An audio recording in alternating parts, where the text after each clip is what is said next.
জয়গুরু, আমি শ্রী সৌমিক জ্যোতির্বিদ বলছি।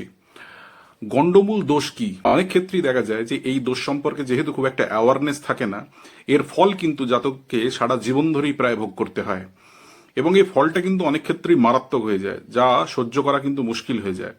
আজকের ভিডিওটিতে এই গন্ডমূল দোষ সম্পর্কে সম্পূর্ণ আলোচনা করার চেষ্টা করব এবং এই অ্যাওয়ারনেস থাকলে আমরা অনেক ক্ষেত্রেই আমাদের দুর্ভাগ্যের জন্য কপালকে দায়ী করি, সেটা না করে যা যা করণীয় সেটা করে কিন্তু এই দোষের অনেক ক্ষেত্রে নিরাকরণ করা সম্ভব। গন্ডমূল দোষ নির্ধারিত হয় কোনো জাতকের জন্ম নক্ষত্র অনুসারে। আমাদের বৈদিক জ্যোতিষশাস্ত্রে মোট 27টি নক্ষত্র রয়েছে। এদের মধ্যে গন্ডমূল নক্ষত্র যেগুলোকে ধরা হয় সেগুলো হচ্ছে অশ্বিনী, মঘা, মূলা, অশ্লেষা, জ্যেষ্ঠা, রেবতী।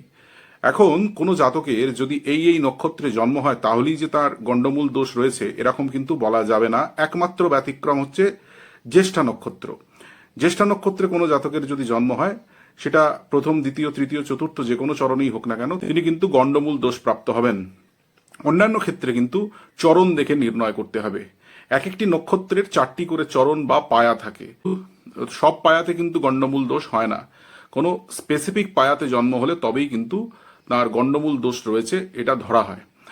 অশ্বিনী নক্ষত্রের প্রথম চরণে যদি কোনো জাতকের জন্ম হয় তাহলে তিনি কিন্তু গন্ডমূল দোষ পাবেন। যদি কোনো জাতকের মঘা নক্ষত্রের প্রথম এবং দ্বিতীয় চরণে জন্ম হয় তাহলে কিন্তু তিনি গন্ডমূল দোষ প্রাপ্ত হবেন।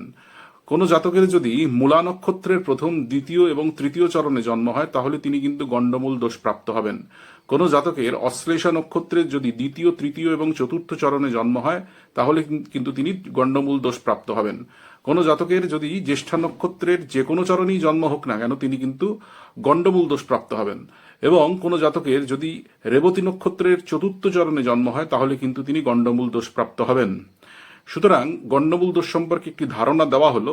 অনেক ক্ষেত্রে ইন জেনারেল বলে দেওয়া হতো যে কারো অশ্বিনী নক্ষত্রে জন্ম হয়েছে তার মানে তিনি গন্ডমূল দোষ প্রাপ্ত হয়েছেন। বিষয়টি এরকম নয়।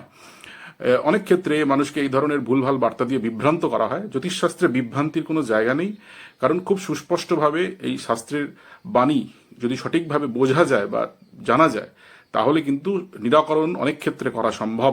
এখন জানতে হবে যে জীবনে যদি কারো গন্ডমূল দোষ থেকে থাকে তার জীবনে কি কি ধরনের প্রভাব পড়ে। এখন বেশিরভাগ ক্ষেত্রে দেখা যায় এনাদের ম্যারিড লাইফে কিন্তু খুব ম্যালিফিক এফেক্ট পড়ে। বিশেষ করে অশ্বিনী, মঘা, মূলা এই নক্ষত্রে যাদের জন্ম হয় তাদের কিন্তু ম্যারিড লাইফে একটা ম্যালিফিক এফেক্ট পড়ে। জ্যেষ্ঠা নক্ষত্রের ক্ষেত্রে দেখা যায় যে এনাদের জ্যেষ্ঠ ভ্রাতা ভগ্নির ওপর একটা ম্যালিফিক এফেক্ট পড়ে। এছাড়াও জাতকের পিতামাতার স্বাস্থ্যের ওপর একটা কিন্তু খারাপ এফেক্ট পড়ে এবং ওভারঅল যে ফিনান্সিয়াল স্টেবিলিটি, বাড়ির যে ফিনান্সিয়াল স্টেবিলিটি এবং জাতকের নিজস্ব ফিনান্সিয়াল স্টেবিলিটিতেও কিন্তু খুবই সমস্যার সৃষ্টি হয়। এগুলো বিশেষ করে অশ্লেষা, জ্যেষ্ঠা এবং রেবতী এই নক্ষত্রগুলোতে যাদের জন্ম হয় তাদের কিন্তু এই এফেক্টগুলো একটু বেশি পরিমাণে দেখা যায়। সুতরাং গন্ডমূল দোষ যদি হয় তাহলে কি করণীয়, স্বাভাবিকভাবেই প্রশ্ন আমাদের মনে উঠতেই পারে। জাতকের যেদিন জন্ম হচ্ছে অর্থাৎ যে নক্ষত্রে জন্ম হচ্ছে ওই নক্ষত্র আবার 27 দিন পরে রিপিট হবে। সুতরাং যেদিন রিপিট হচ্ছে 27তম দিনে যদি কোনো গ্রহবিপ্রকে ডেকে গন্ডমূল শান্তি পূজা করানো যায় তাহলে কিন্তু এই গন্ডমূল দোষের প্রভাব থেকে অনেকাংশেই মুক্ত হওয়া সম্ভব।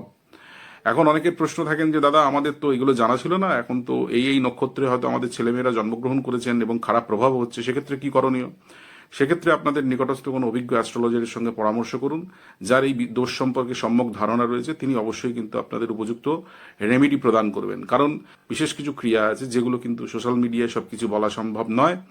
সেগুলো আপনারা আপনাদের অ্যাস্ট্রোলজারের সঙ্গে যোগাযোগ করুন, তিনি নিশ্চয়ই আপনাদের সঠিক সমাধান দিয়ে গাইড করবেন। আজকের আলোচনাটি এই পর্যন্ত। যদি ভিডিওটি ভালো লাগে অবশ্যই কিন্তু চ্যানেলটিকে সাবস্ক্রাইব করবেন এবং বেল আইকনটি প্রেস করে দেবেন এবং আপনাদের আত্মীয় স্বজন, বন্ধু বান্ধবদের মধ্যে অবশ্যই কিন্তু ভিডিওটি শেয়ার করবেন যাতে তারা এই গন্ডমূল দোষ সম্পর্কে জানতে পারেন এবং গন্ডমূল দোষ হলেই যাতে শুরুতেই প্রতিকার করে নেওয়া যায়, যাতে সারা জীবনে এই ম্যালিফিক এফেক্টে না পড়ে। সুতরাং আপনারা ভিডিওটি শেয়ার করতে পারেন। আপনারা সকলে ভালো থাকবেন। নমস্কার।